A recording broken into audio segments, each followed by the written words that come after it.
დღეს არის შაბათი 16 აგვისტო საეკლესიო კალენდრით დღეს არის 3 აგვისტო 2025 წელი. დღევანდელი დღის შესახებ ჩვენ გვისაუბრია, ეს არის საუბარი 79 და დღეს არის ხსენება, ვიზეც ვისაუბრეთ უკვე, ეს არის წმინდა სალომე მენელსაცხებლე დედა,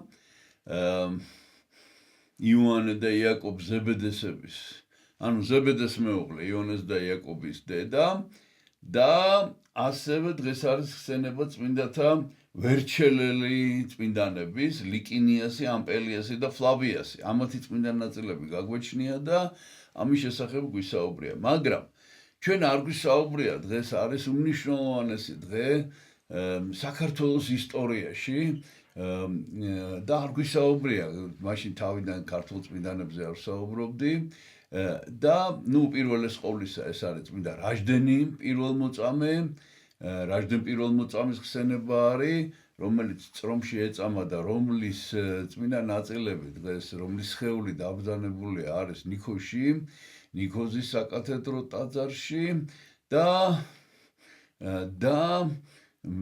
მე სამწუხაროდ ვერ მოვასწარი ამისი მომზადება, იმიტომ რომ ეს ძალიან სერიოზული თემაა და ეხავე აგიხსნით და ეხავე მიხვდებით რატო ვერ მოვასწარი.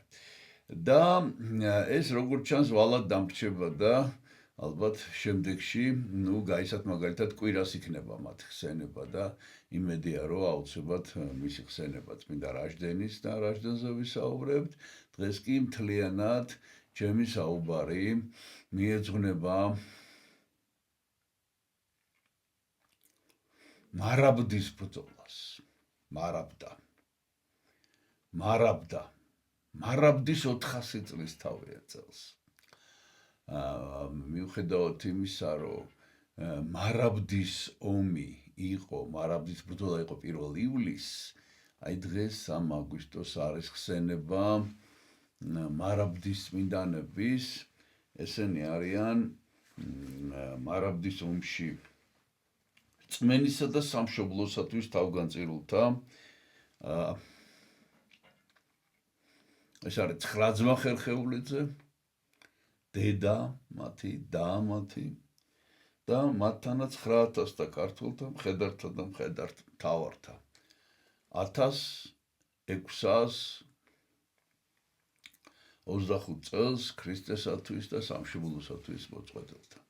აი ამის შესახებ მინდა დღეს ვისაუბრო, მარაბდის შესახებ და აი ეს რა იყო ეს მარაბდა, აი რაღაცნაირად მინდა ვიცით რა, ბევრი რამის დაკითხვა შეიძლება, დაწვრილებითი აღწერაც არსებობს, ბრძოლის, აი ყველა დეტალისაც არსებობს, მაგრამ აი რატო იყო ეს მარაბდა ესეთი განსაკუთრებული საქართველოს ისტორიაში? მე ვეცდები რომ აი ამ კითხვას გავცე პასუხი. იმისათვის რომ ამ კითხვას გავცე პასუხი, უფრო სწორედ რომ კარგად ავხსნა რას ნიშნავს. ეს არის რაღაცა საყოველთაობა, საყოველთაო თავის იყო, რა ქვია, წინააღმდგომა, საყოველთაო, აი სრული გაერთიანება იყო საქართველოს იმ ერთ ადგილას, იმ ერთ წერტილში. და მინდა ეს დავიწყო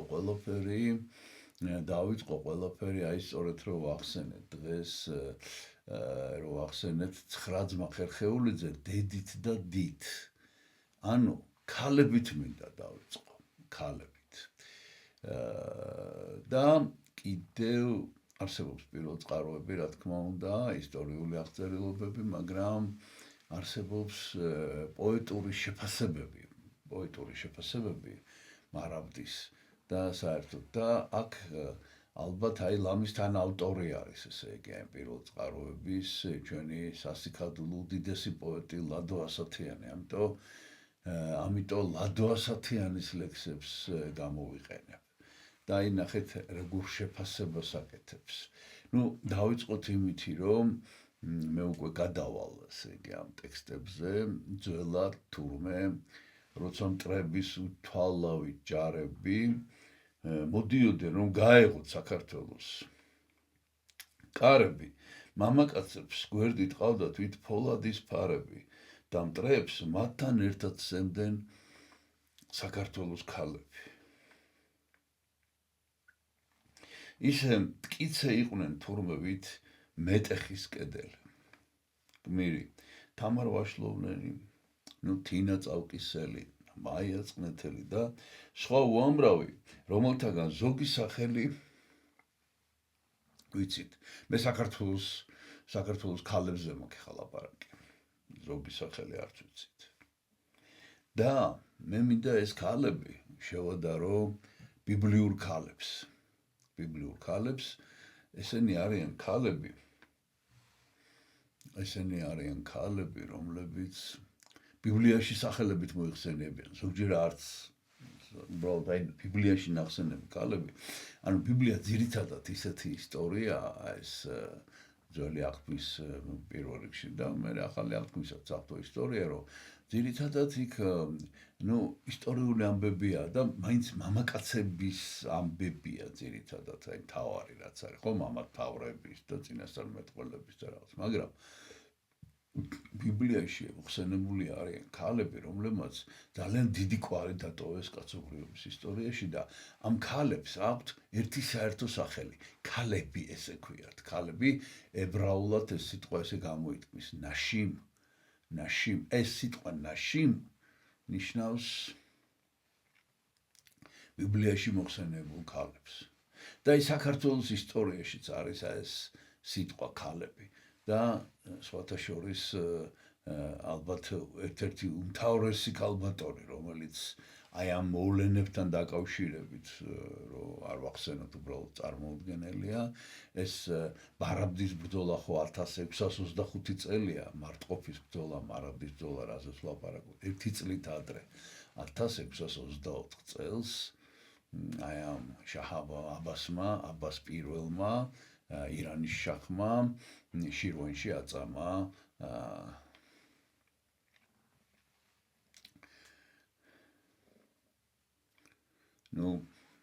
ნათოფი. ჩვენი ნათოფი ქეთევანი, კახეთის დედოფალი, რომელიც აი ესევე სახელით მოიხსენება ქეთევანი. აი ამ ამბების უშუალო მონაწილეა.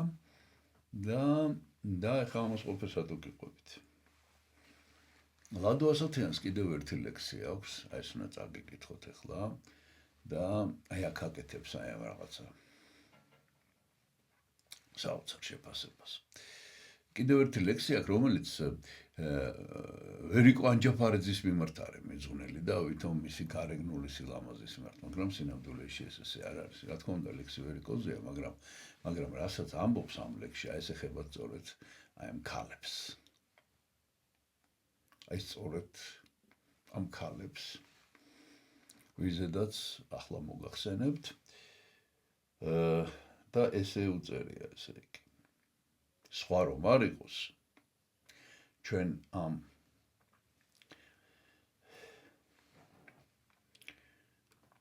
ესე იგი დღევანდელი საუბარი ემოციების გარეშე და ცრემლების გარეშე абсолютურად წარმოუდგენელია. ხო და ესე ამბობს, სხვა რომ არ იყოს, ჩვენ ამ ლამაზი ქალების ეშხი დაგვიფარავდა.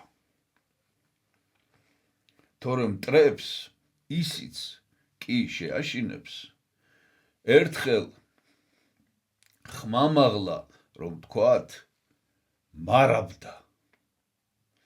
აი რატო შეაშინებს მტრებს ეს ერთი სიტყვა. აი ეს ხმამაღლა ნათქვამი. მარაბდა, რატო შეაშინებს და ეს იყო, ეხლა ისევ წინა შესავალს ვაკეთებ, ეს იყო სრული გაერთიანების. საქართველოს სრული გაერთიანების მაგალითი დიდის და პატარის. მე ყველა სიტყვაში მნიშვნელობას დიდი, მოზრდილი ადამიანები ვწოდენ, მაგრამ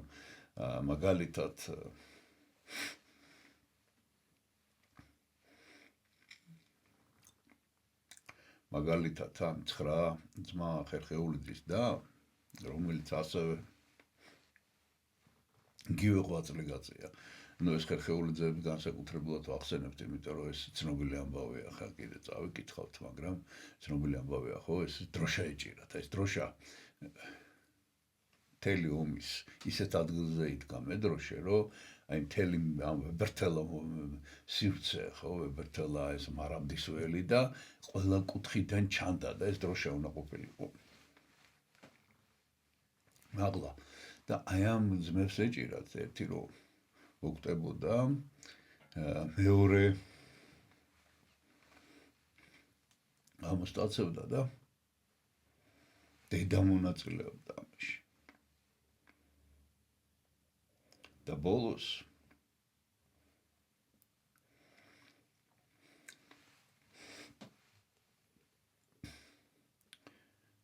ბოლოს ცხრავე რომ დაიღუპა, დედამ დაიჭირა და მერე ბოლოს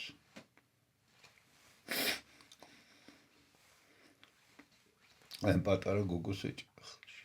მოკლედ აქ გაერთიანებული იყვნენ დიდი და პატარა, კაცი და ქალი, თავადი და გლეხი. თავადები იყვნენ ძირითადად მეთაურები და ძირითადი ნაწილი ლაშქრის იყვნენ გლეხები. აი ყველაზე მეტად ეს გლეხობა ამოწყდა იქ. მერე კიდევ ესე იგი ამათ შორის საოცარი რა იყო, იცით რომ ამათ შორის იყვნენ სახელმწიფო ინტერესების ერთგული ადამიანები, ვინც მარაბდას იბრძოდნენ და იყვნენ ისეთები, რომელსაც ესე იგი მოღალატეს ვერ დავარქმევთ ფლათ, იმიტომ რომ მოღალატე ალბათ უფრო მოიაზრება, რომ უცხოსთან ღალატობს. არა, იყვნენ ესენი მოღალატეები, მაგრამ რისი მოღალატეები იყვნენ, იცით, საკუთარ ინტერესებს უფრო მაღლა აყენებდნენ.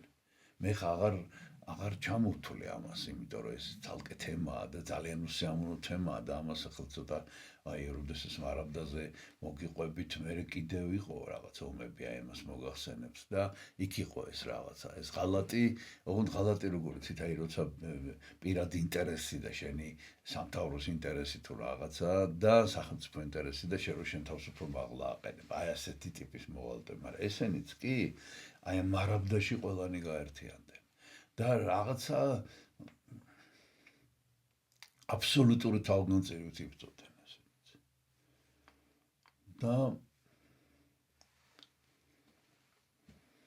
და აი მარაბდის ბრძოლაში აი ეს საქართველოს ერთიანი საქართველოს წარდგა აბას პირველის ლაშქრობის, ანუ ირანის წინაშე. ნუ ორიოდე სიტყვა მაინც კიდევ ერთი შესავალი უნდა გავაკეთოთ აი აბას პირველის შესახებ 1571-1629. ნუ წინასწარ მინდა გითხრათ, რომ ესე იგი რა, მოგიყვებით. ესე იგი, ამ აბასის საგარეო აბას დიდი ესეც უწოდებენ, თვითონ ირანელები, მათი ნაციონალური გმირია ცხადია.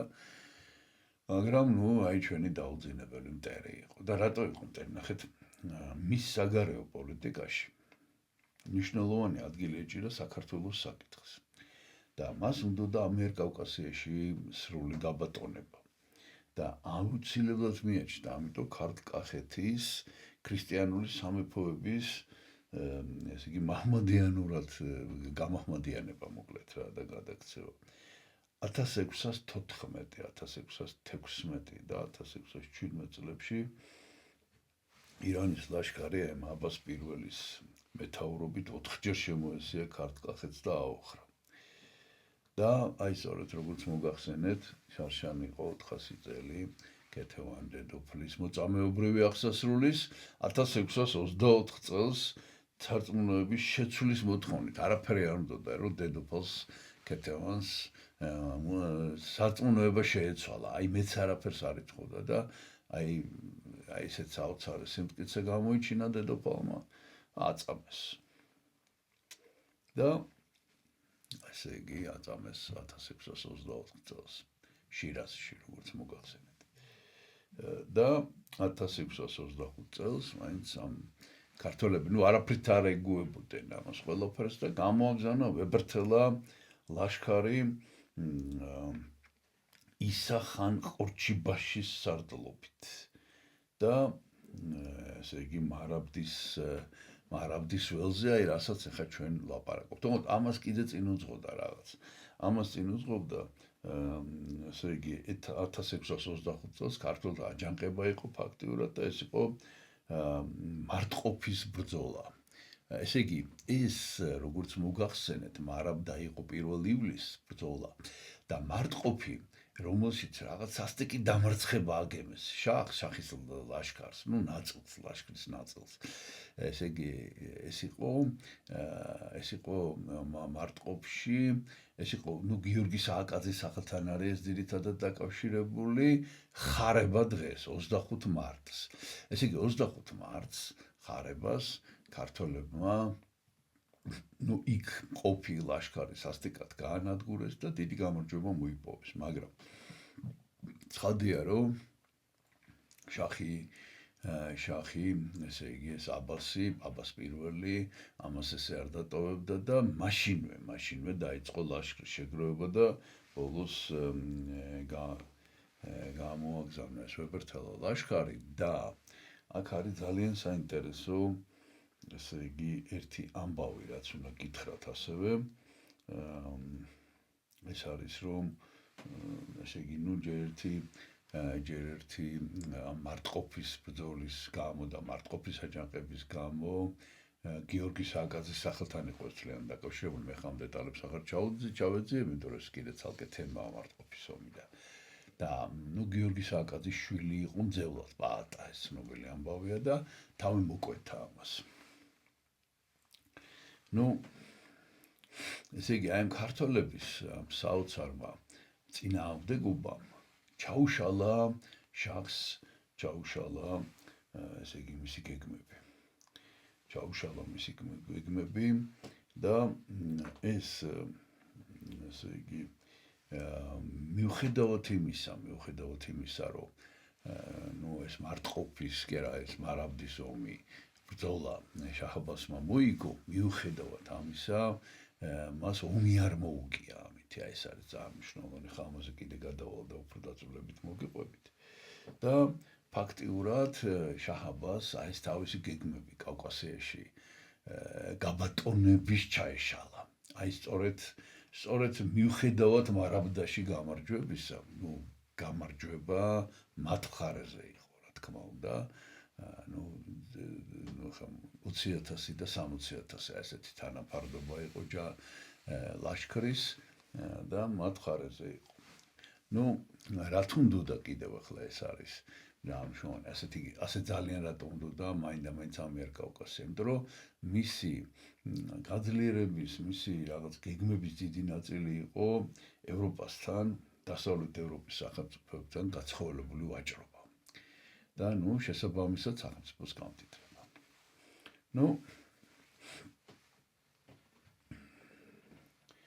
რაც შეეხება ესე იგი მარტყოფის ბრძოლას კიდევ ერთხელ რო ხაზი გავუსვათ.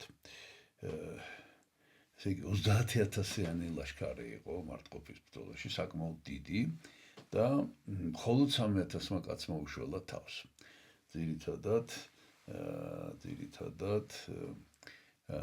ძირითადად ამოწყვიტეს მთელი ეს ლაშქარი და აი სწორედ ამან განაპირობა შემდეგ აი ეს 60,000-იანი ლაშქრით საქართველოში შემოსვლა უკვე ზაფხულში. და ესე იგი თეიმურას პირველი იყო საქართველოს მეფე მაშინ და თეიმურას პირველმა და გიორგი სააკაძემ დიდი სამზადის იცოდნენ რაც მოყვებოდა მარტყოფის ბრძოლას და მაშინვე მათაც დაიწყეს მზადება და ესე იგი კოჯორ-ტაბახმელის მიდამოებში 20,000-იანი არმიით დახვდნენ მტერს. ესე იგი ახლა უშუალოდ მარაბდის ბრძოლაზე თუ გადავალთ, ესე იგი ესე წერია ისტორიაში, რომ ეს არის მე-17 საუკუნეში ერთ-ერთი ყველაზე მასშტაბური სამხედრო დაპირისპირება, რომელიც ქართველთა მარცხით დასრულდა. თუმცა ეს ყიზილბაშები ესე მოიხსენებიან ეს ირანელები, იმიტომ რომ ყიზილბაშ ნიშნავს წითელ თავს და რაღაცნაირი თავსაბურავები ჰქონდათ ესეთი აწეული წითელი, იმით რომ ეთყობა შორიდან რომ დაენახათ ეს ლაშქარი და ერთმანეთში რო არ არეოდათ თვითონ ამირანელებს. ხო და აი ეს ყიზილბაშებისთვის ესე არის ისტორიაში ნათქვამი, რომ ეს იყო ეგრეთ წოდებული პიროსის გამარჯვება. ეს ლაპარაკია ძველი წელთაღრიცხვის 279 წელს ასკულუმის ბრძოლა, როდესაც პიროსმა რომაელები კი დაამარცხა მაშინ, მაგრამ ისეთი დანაკარგებით დაამარცხა, რომ თავისი კამპანიის გაგრძელება ვერ შეძლო პიროსმა. ხან პიროზე და ამაზე დეტალებზე აღარ ჩაუღრმავდები. შეგიძლიათ თქვენ თვითონ ნახოთ ისტორიაში ეს. ანუ ასეთი შემთხვევები ისტორიაში იყო კიდევაც. მაგალითად, როდესაც ნაპოლეონი შემოვიდა 1812 წელს და მოსკოვი გადაწვა მთლიანად, მაგრამ ომი ვეღარ გააგრძელა. მოიგო ეს ომი, მოსკოვი გადაწვა, მაგრამ ზამთარი იყო, იზოლებული გახდა, უკან დაბრუნებული არ იყო მომზადებული და საბოლოო ჯამში მაინც ეს ომი ვერ მოუგო რუსეთს, ნაპოლეონმა მაგალითად. აი ზუსტად ესეთი ვითარება იყო რა. მარაბდაში გაიმარჯვეს, მაგრამ მეორე დღესვე აი ამ ბრძოლის შემდეგ მეორე დღესვე სასტიკი ბრძოლა გაუმართა გიორგი სააკაძემ კოჯორთან და აი კიდე მოგიყვებით მე რა მოყვა მომს კიდე. ესე იგი არ დამარცხდნენ ქართველები, მაგრამ ნუ არ გაჩერდნენ რა. და თავარი ესე იგი მიზანი იყო, ნუ თბილისი აიღო მერე შაჰ-აბასმა, მაგრამ მიუხედავად ამისა, ასე იგი საქართველოს დამორჩილება, საბოლოო დამორჩილება მაინც ვერ მოახერხა და მერე დიდხანს გაგრძელდა კიდე ეს ამბები შაჰ-აბას პირველის მერეც დიდხანს გაგრძელდა და ამასაც ახლა მოგახსენებთ. ნუ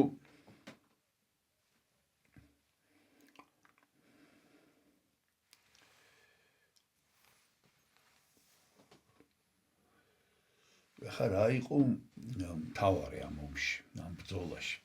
ნუ რაღაც შეცდომები დაუშვეს ქართველებმა, სერიოზული შეცდომები და ეს შეცდომები რომ არ დაეშვათ, შეიძლებოდა ეს მარაბდის ბრძოლაც კი მოეგოთ. მიუხედავად ესეთი აბსოლუტურად, ესე იგი, აი მე ასეთი თანაფარდობისა რა. და კიდევ იცით რის მიუხედავად საუკეთესო, ესე იგი საოცრად მომზადებული ჯარი იყო ეს ირანის ჯარი. ნუ ერთი ცეცხლსასროლი იარაღი ჰქონდათ, თოფები ჰქონდათ, ზარბაზნები ჰქონდათ, შემდეგ პატარა ზარბაზნები ჰქონდათ, მობილური და ნუ ძალიან მომზადებულები იყვნენ ყველანაირად. და კიდევ ესე იგი მთელი ამ ირანის მთელი იმპერიიდან ყავდათ ჩამოყვანილი სხვადასხვა ქვეყნებიდან ჯარის ნაწილები. და ჩვენ არ ვიყავით ასეთი მომზადებულები, ჩვენ არ გქონდა არც ეს იარაღი გქონდა, მაგრამ საოცარი სამაგიერო გქონდა შემართება და ეს იყო, იმიტომ რომ როდესაც აი ეხა შეცდომებზე მაქვს ლაპარაკი, ნუ პირველი შეცდომა ის იყო, რომ მიუხედავად იმისა, რომ მეფე თეიმურაზი მეფე იყო და მთავარსარდალი და წესით მიუხედავად ამისა, დიდი შეცდომა იყო ძალიან თეიმურაზის უშუალო ხელმძღვანელობა ამ ომის. რა თქმა უნდა, გიორგი სააკაძე უნდა ყოფილიყო, მაგრამ და გიორგი სააკაძის შეთავაზებაც ესეთი იყო, რომ არ შეიძლება, რომ ჩვენ დავესხათ თავს აბასის ლაშქარს, ირანელების ლაშქარს, იმიტომ რომ ისინი სანგრები ჰქონდათ გათხრილი, მომზადებულები იყვნენ, артиллерია ჰქონდათ ჩაყენებული და ეს იძახდა გიორგი სააკაძე, რომ დავიცადოთ კოჯორთან. აქ მოვიდნენ ესენი და აქ მოვიგერიოთ ეს ლაშქარი. და რა თქმა უნდა ეს სწორი იქნებოდა. მაგრამ ნახეთ რა მოხდა რაღაც მიუხედავად ამისა, როდესაც ესენი ღამე დაიძრა ეს ჩვენი ლაშქარი და გამთენიისას დაესხენ თავს და იმათმა ეს სასტიკი ცეცხლი გაუხსნეს, მაგრამ ისეთი ძლიერი შეტევა იყო ქართული ლაშქრის და ეს ცხენოსნების განსაკუთრებით ისეთი შეუპოვარი, რომ გაარღვიეს ეს. ესე იგი ვერ დააკლეს იმათმა ფაქტიურად ვერ შეერჩერეს ეს ამათი თავდასხმა და შეცვლიდნენ ამათ რიგებში და დაიწყო რაღაც ესეთი ომი. მეორე შეცდომა ის იყო, რომ იქ შიგნით აირია რაღაც, ესე იგი, რაღაცა ნაწილი გაიქცა და ჩვენი ჯარის ნაწილი მათ გაეკიდა, მერე რაღაცა ნაწილმა ესენი რომ აოხრეს, ეგონათ რომ ომი დამთავრდა, ქართველები არ არიან და ალაფი და რაღაცა აიღეს და ამითი გაერთნენ და ამასობაში ირანის ლაშქარი ირანს კიდევ დამატებით 3 დღით გრძელდებოდა მოკლედ ეს ომი და ირანს კიდევ დამატებითი ლაშქარი. ეს პირველი ბრძოლა მაინც 1 დღე იყო ივლისი, მაგრამ მოკლედ ეს ეხლა სარდლების სახელებს ჩამოგითვლით, ვინ იყვნენ სარდლები ამ ომში. ეს იყო ზურაბ არაგვის ერისთავი, შემდეგ მისი ძმა დავით ერისთავი, ქვემო ქართლის პასპეტი ბარათაშვილი, იასექსნის ერისთავი, თეიმურაზ მუხრანბატონი, მისი ძმა ქაიხოსრო მუხრანბატონი, აღათანგ ხერხეულიძე, მე მაინტერესებდა სხვათა შორის და ეს აღათანგ ხერხეულიძე სარდალი იყო, ერთ-ერთი სარდალი და ეს არ იყო იმ 9 ძმას შორის ერთ-ერთი. 9 ძმა ხერხეულიძე კიდე სხვა იყო, ესენი აზნაურები იყვნენ, ეს თავადი იყო ხერხეულიძე. ბაადურ ციციშვილი, დავით ჯანდიერი, მანუ ჩარათაბაგი და 4 ეპისკოპოსი ხელმძღვანელობდა ასევე ამ საბრძოლო მოქმედებებს, ეს არის ეპისკოპოსი მროველი, ანუ რუისურბნელი, ალავერდელი, რუსთველი და ხარჭაშნელი და აი მროველმა დომენტი ავალიშვილი მისი სახელით არის ცნობილი, ჯარი აზიარა, მთლიანად მთელი ჯარი აზიარა, ხოცეთ ეს კაცი როგორ აზიარა მართალი რო გითხრათ, რთული წარმოსადგენია, მაგრამ როგორ ჩანს ეს გამოცდილება არსებობდა. და მოკლედ ეს მთელი ჯარი ეზიარა, ანუ აი იმიტომ მე შეიძლებოდა რომ ჩვენ ესე იგი დაუყოლები ვინც იყვნენ წმინდანებად შერაცხა ქართულმა მართლმადიდებლმა ეკლესიამ. ხერხეულიძეების შესახებ მინდა გითხრათ, ამ ხერხეულიძეების გვარი ესენი ქართლის თავადები იყვნენ და მათ ისტორიული წყაროები მე-12 საუკუნიდან მოიხსენებენ თამარ მეფის დროს. და ნახეთ რა წერია, ესენი არიან ძველად სამცხესა შინა ადგილსა ხერხეთის მცხოვრებლი და მათი ხეობისა მოსახლენი. დროსავე თამარ მეფისასა და ამათ ნათესავთა განიცა იყო მოხელეთ კავკასიასა შინა ადგილასა ნარად წოდებულსა, რომელმანცა მუნებურისა, კარგისა, გვარისა, ოსისა, გურჭიშვილისა ქალი შეირთო ცოლად და მის გამო შვილთა მათთა უწოდებენ გოჭიანად, ხოლო უკანასკნელ დროსა მეფისა დიდისა თეიმურაზისა, ეხლა თეიმურაზ პირველზე რო ახსენეთ, ოდეს სპარსნი მოვიდნენ ურიცხვთა მხედრობითა საქართველოსაზე და ბრძო მეფემან თეიმურაზ ადგილსა მარაბდად წოდებულსა წელსა ქრისტესაკეთ 1625-ცა ამა ბრძოლასა შინა ხნედ გამოჩნდა აღათანგ ხერხეულიძე, რომელიცა იქნა წარჩინებულ და მერე შთამომავლობანიცა იყვნენ პატივცემულ მეფეთაგან და მოხელენიცა იყვნენ სხვა სამსახურსა შინა და აწარიან ხერხეულიძელი და სხვა სახელად დავითის შთამომავლები, დავითის შვილები, გიორგის შვილები, ჯამასპის შვილები და აღათანგისა და მისი ძმის შვილები და სხვანი კიდევ ზაქარიას შვილები კვიდრობენ ხრცხინვალის ნაწილთა ადგილთა შინა. იგი ისტორიული წყაროების მიხედვით ხერხეულიძეები მესხეთის წარჩინებულ ფეოდალურ საგვარეულოს მიეკუთვნებიან. და ივანე ბატონიშვილის ნაშრომის, რომელსაც ქვია შემოკლებითი აღწერა საქართველოსა შინა მცხოვრებთა თავადთა და აზნაურთა გვარებისა მიხედვით, ხერხეულიძეები თავადთა შორის მე-15 ადგილზე არიან. ერისა და ქვეყნის წინაშე დამსახურებისათვის მეფე ერეკლე მეორეს ხერხეულიძეებისათვის 1793 წელს ქართლ-კახეთის თავად-აზნაურთა სიაში, რომელიც დაერთო გიორგიევსკის ტრაქტატს მუხრანბატონის შემდეგ მე-6 ადგილი მიუჩენია, ხოლო 1850 წლის საქართველოს თავადების სიაში, რომელიც შედგენილია და დამტკიცებულია სანქტ-პეტერბურგში, ხერხეულიძეებს მე-5 ადგილი უკავიათ. აი ეს რაც შეეხება ხერხეულიძეებს. ჩამოგითვლით რამდენიმე ცნობილ პიროვნებას ხერხეული ძეების გვარიდან. ეს არის აღათან ხერხეულიძე, ქართლის სამეფოს სახლთუხუცესი, მეფე ლუარსაბ მეორის დროს და განაგებდა არაგვის საერისთავოს 1625 წელს მარადმის ბოლოში ხელმძღვანელობდა ერთ-ერთ მეწინავე რას და ამ ბრძოლაში დაიღუპა. 9 ძმა ხერხეულიძე დედითადად დიდ. ასევე ეს ხერხეულიძების გვარიდან, ასევე ბააკა იგივე კახაბერ ხერხეულიძე ქართლის სამეფოს ფარეშთ უხუცესი, გიორგი სააკაძის მომხრე და დასის წევრი. 1612 წელს მან წავკიში გიორგის აცნობა მის წინააღმდეგ მოწყობილი შეთქმულების ამბავი და გიორგი აშკარა გიორგი სააკაძე აშკარად სიკვდილს გადაარჩინა, რისთვისაც შეთქმულებმა ცხვირი მოაჭრეს ამ ბააკა, ანუ კახაბერ ხერხეულიძეს და 1625 წელს თავის სახლი კაცებთან ერთად მარაბდის ბრძოლაში დაიღუპა, ესეც წმინდა ნათალი შერაცხა. და კიდევ ძალიან მნიშვნელოვანი ხერხეულიძე იყო ადამიანი ნიკოლოზ მეათე, აღმოსავლეთ საქართველოს კათოლიკოს პატრიარქი, 1751 წელს გახდა ეს პატრიარქი და 54 წელს ესე იგი დომენტი კათალიკოსი იყო მანამდე და იმის მერე იმისი ანდერძიკიანი დაიბარა, მისი რჩევა იყო და აირჩიეს კათალიკოსად. და 1000 ვახუშტის ცნობით 1750 წელს იმნე უკეთურმან მაჰმადიან ყოფილმან თაზიშვილმან ტარიელ მახულითა მოკლა და ნუ წმინდანად არის ესე ჩერაცხილი და სხვანი. ამჟამად სხვა ხერხეულიძეები კიდე და ამჟამად საქართველოს და მის პარტნიორს გარეთ 151 არის მატარებელი ამ გვარის ხერხეულიძეების. ეს არის ხერხეულიძეების შესახებ. და ბოლოს ახლა მინდა რაც შეეხება უშუალოდ მარაბდას, მოგეუბნებით, მარაბდა შესახებ დაწვრილებითი აღწერილობა არსებობს, ოღონდ ესე უშუალოდ დეტალებში გარკვევა საკმაოდ რთულია და გადმოცემაც რთულია. ამიტომ მე ვიფიქრე, რომ ყველაზე უფრო გასაგები და ყველაზე უფრო ამომწურავად, ესე იგი, ეს აქვს მოკლედ და ამომწურავად აქვს აღწერილი იაკობ გოგებაშვილს. და მე წაგიკითხავთ ახლა უბრალოდ იაკობ გოგებაშვილს 9 ძმანი ხერხეულიძენი.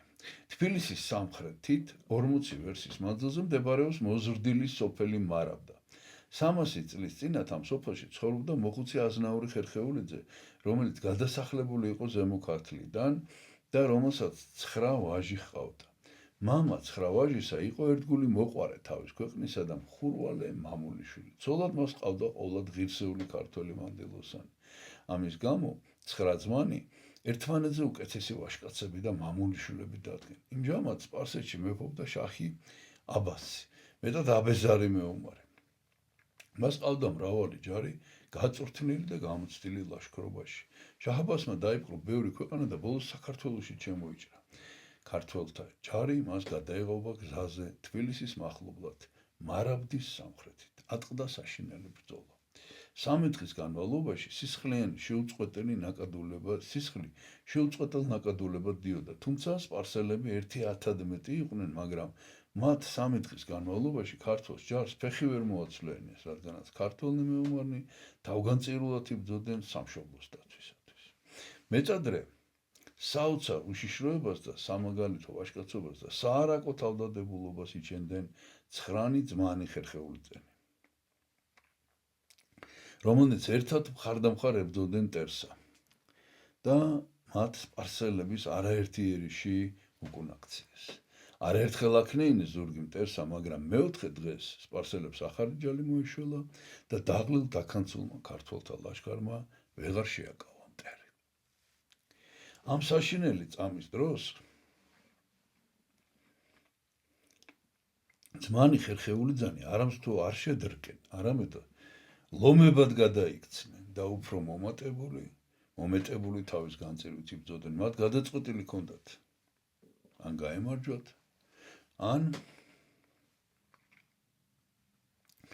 ან ბრძოლის ველზე დახოცილიყვნენ ყველანი, რადგანაც ქართველმა ჯარმა ვერ გაიმარჯვა, თავდადებულნი ძმანი ერთმანეთზე ზედ შეაკვდნენ მტერსა და თავისი გმირული სული დალიეს ბრძოლის ველზე. ხალხის თქმულებით, მათი დედაც ბრძოლის ველზე იყო. ამხნევებდა მათ, როცა ერთ მის ვაჟს სასიკვდილოდ დაჭრილს. ქართული დროშა ხელიდან გაუვარდა, დედამ აიღო დროშა და თავის მეორე შვილს მისცა ხელში. ესე არის 9 ძმა ხერხეულიძე დედით და დიდ. მადლიერმა ქართველებმა ეს 9 ძმა იპოვნეს ბრძოლის ველზე მკვდართა შორის. თითოეული დიდი მოწიწებით დამარხეს, ცალკე მწკრივად და დაადვეს 9 დიდი საფლავის ქვა, რომელიც დღემდე დაცულია. და დავცარი ამბავია ესეც. აი მარაბდის ბრძოლის შემდეგ სულ რაღაც 3 წელი გავიდა და 1629 წელს 58 წლის ასაკში შაჰ-აბას პირველი გარდაიცვალა ფსიქიკური აშლილობით და დიზენტერიით. და ფსიქიკური აშლილობით, იმიტომ რომ მან ყველა თავისი შვილი დახოცა, იმიტომ რომ ეჭვი ჰქონდა, რომ ტახტი უნდათ იმათ თუ რაღაცა და ეს შვილები ელანდებოდნენ და ნუ რაღაცაში სიკვდილი. ნუ დამარცხების, ესე იგი, ახლა კიდე უნდა მოგიყვეთ ეს ამბავი, რა მოხდა მერე. დამარცხების შემდეგ ქართველებს წინააღმდეგობა არ შეუწყვეტიათ. როგორც მოგახსენეთ, 2 ივლისს კოჯრის მიდამოებში ებრძოდნენ მტერს. გიორგი სააკაძე მცირე რაზმით პარტიზანულ ბრძოლაზე გადავიდა. სპარსელები შიდა ქართლში ცილობით შეჭრას ქართველებმა მტრის მთავარ ძალებს ქვეყნის შესვლის საშუალება არ მისცეს, რომ მოსახლეობას გახიზვნა მოეწყო. და აი შემდეგ სულ მალე იყო ეგრეთ წოდებული ქსნის ბრძოლა. ესე იგი სპარსელთა სარდალმა ისა ხან ყორჩიბაშმა თავის ჯარიდან 12000 კაცი გამოყო და თერგის ხეობაში არშის ციხის ასაღებად გააგზავნა. რატო? იმიტომ რომ იქ იყო ანდუყაფა რამილახვარი და მისი მეუღლე ყორჩიბაში სასული. თავისი ქალიშვილის სიძე იყო მისი ანდუყაფარი და ეს ყავდათ იმ ციხეში ქართველებს დამწყდეული. და მათ გასათავისუფლად ეს 12000 კაცი ჩავიდა, გაათავისუფლა ესენი, წამოიყვანა და აი, როდესაც უკან ბრუნდებოდნენ ქსნის ხეობაში, გიორგი სააკაძემ შეუკრა, ესე იგი, რაღაც მარჯვე ადგილი მონახა და შეუკრა, ესე იგი, ეს გზა და 3 დღე გრძელდებოდა, ამას კიდე ცალკე, ესე იგი, ეს ქსნის ბრძოლა დაერქვა, 3 დღე გრძელდებოდა და ნუ ფაქტიურად, ესე იგი, ლამის ცოცხალი ვერავინ გაასწრო იქიდან. ეს 12000 კაცი მოუწყვიტა მოკლედ ამ ირანის ლაშქარს რა. და მცირე რაზმით მოახერხეს ამ ირანელებმა თბილისში ჩამოსვლა და ქართველებმა დიდძალი ალაფი და იარაღი და ეს იქდეს ხელთ. და ამის შემდეგ იყო კიდევ რაღაცა ძალიან ეხლა მე მოგებით ყველა დეტალს ვერ მოგიყვებით, მაგრამ რაღაც ძალიან სამარცხვინო რაღაცა იყო რა. 1 წლის შემდეგ 1626 წელს იყო ეგრეთ წოდებული ბაზალეთის ბრძოლა და ეს იყო დაპირისპირება თეიმურას პირველსა და მის მომხრეებსა და გიორგი სააკაძეს და მის მომხრეებს შორის და ნუ მოკლედ ეს ქართველება ეს ერთმანეთზე იყარეს ჯავრი თუ რა იყო რა ვიცი მოკლედ ხაშინელი. გიორგი სააკაძე დამარცხდა ამ ბრძოლაში. იმიტომ რომ არ აქვს საკმარისი ძალები არ ჰქონდა. ნუ შემდეგ კიდე გაგრძელდა ეს წინააღმდეგობა ირანელების მიმართ დიდხანს და ჩვენ გვისაუბრია ეს არის საუბარი 191 კახეთის აჯანყების შესახებ 1600 ესე იგი ეს ხო 1625 წელია მარაბდა 1659 წელს უკვე შაჰ-აბას მეუღლის დროს კახეთის აჯანყება იყო რომელიც შედეგად კახეთის მოსახლეობა ფიზიკურ გადაშენებას გადაურჩა მაგრამ მაინც ბოლომდე ვერ მოხერხა სპარსელთა ბატონობის საბოლოო მოსპობა ეს იყო შალვა ბიძინა და ელისბარე. შალვა და ელისბარ ქსნის ერისთავები და ბიძინა ჩოლოყაშვილი, კახეთის გმირები და ჩვენ ამის შესახებ ვისაუბრეთ, როგორც მოგახსენეთ, ეს არის საუბარი 91. და ბოლოს დავამთავრებ ეს დღევანდელ საუბარს, ნუ ჯერ არა, რაღაცა კიდევ მინდა გითხრათ. და ჩამოგითვლით ვისი სახელები ვიცით დაღუპულებს შორის ვინ იყვნენ. დავით ჯანდიერი, აღათანგ ხერხეულიძე, თეიმურაზ მუხრანბატონი, ბაჰადურ ციციშვილი, ეპისკოპოსები რუსთველი და ხარჭაშნელი, ვინც დაიღუპნენ, 9 ძმა ხერხეულიძე, დედა მათი და ერთადერთი და როგორც წერია 9 მაჩაბელი და 7 ჩოლოყაშვილი.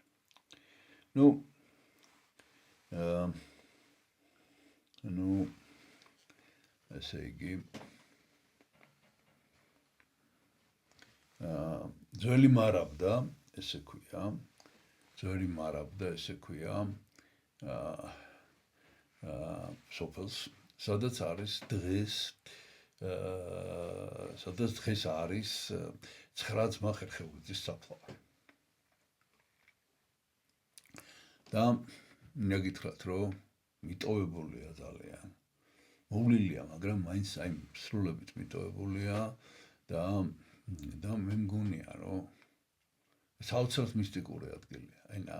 იცით რა, ვიყავ სპეციალურად ჩასული, გადავიღეთ, მინდა გაჩვენოთ ესა და კიდევ მოვიშველიო ლადავასათეანის ლექსი მარაბდელების შესახებ და გათვალიერებინოთ ახლა ეს ადგილი, მაგრამ მე მგონია, რომ ყველა ქართველის ვალია, 9 ძმა ხერხეულიძის საფლავზე ერთხელ მაინც იყოს ნაყოფი. და კიდევ ხშირად არის, იმიტომ რომ იქ მისვლა, არ ვიცი რა გითხრათ, ეს ჩემი შთაბეჭდილებებია, საოცარი მისტიკაა, საოცარი და კავშირია აი ამ წარსულთან და ეს არის მარაბდის ველი, ამის სამხრეთით არის მარაბდის ველი და იქ დგას ტაძარი, როგორც ჩანს, კი არა, მე-16-მე-17 საუკუნის ტაძარია, წმინდა მარინესი, დიდმოწამე მარინეს სახელობის ტაძარი არის და აი ამ ტაძრის ეზოში გადმოასვენეს და დაასვენეს და იქ ეს ქვებიც არის დღეს და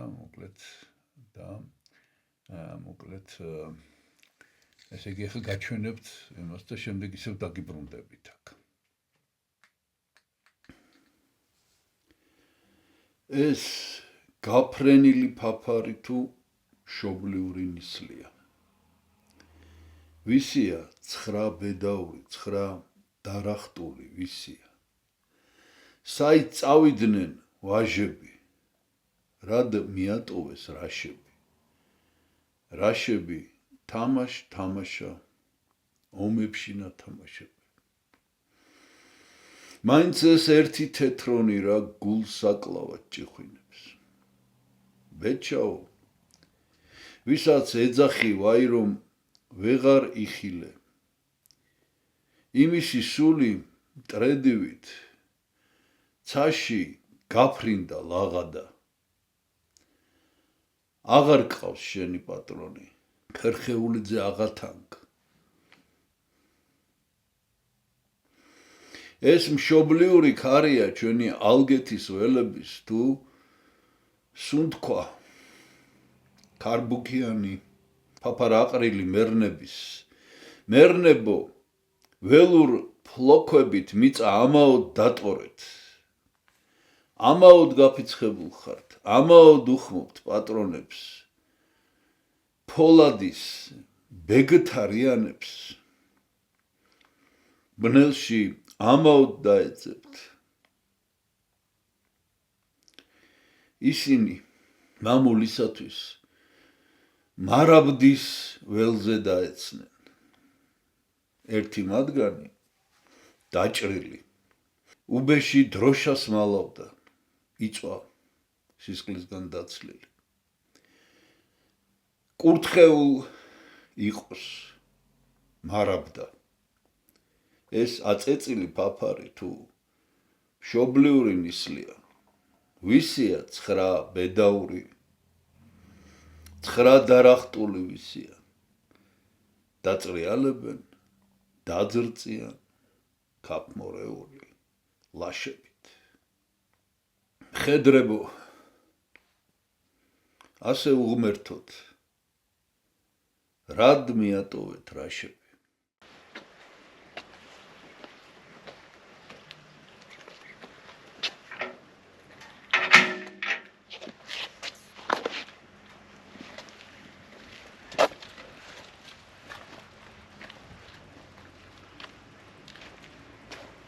რაღაც წარწერა უნდა იყოს და იქ ქვებია და იქ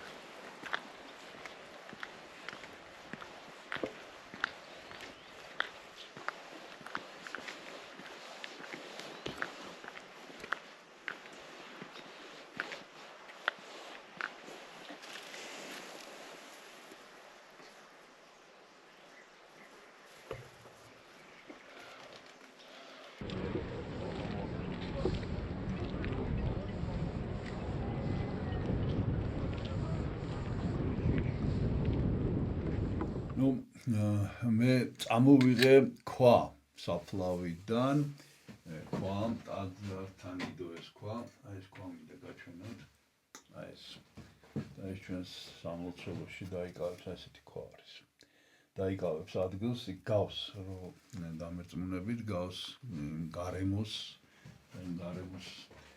რაღაც ინფორმაციულია ძალიან ეს ესეთია იქავრობა ესეთია და კიდევ მინდა ნუ ამით დავამთავროთ ალბათ ეს საუბარი და კიდევ ერთხელ შეგახსენებთ რომ ჩვენ ეხლა ვისაუბრეთ მარაბდის ბრძოლაზე 400 წელი გავიდა მარაბდის ბრძოლიდან და ასევე ვერ ვისაუბრეთ მაგრამ დღეს არის ხსენება რაჟდენ პირველმოწამის და ეს არის 457 წელი და კიდევ ესე იგი ეს არის 79 საუბარი დღეს არის ხსენება წმინდა სალომესი მენელსაცხებლედის რომელიც წმინდა ნაწილი გაგვაჩნია და ეს არის წმინდა ლიკინი ამპელია და ფლავია ვერჩელელები ესეც არის 79 საუბარი ნუ მე კი დღეს ამითი გემშვიდობებით ღმერთმა დაგლოცოთ ჩვენთან არს ღმერთი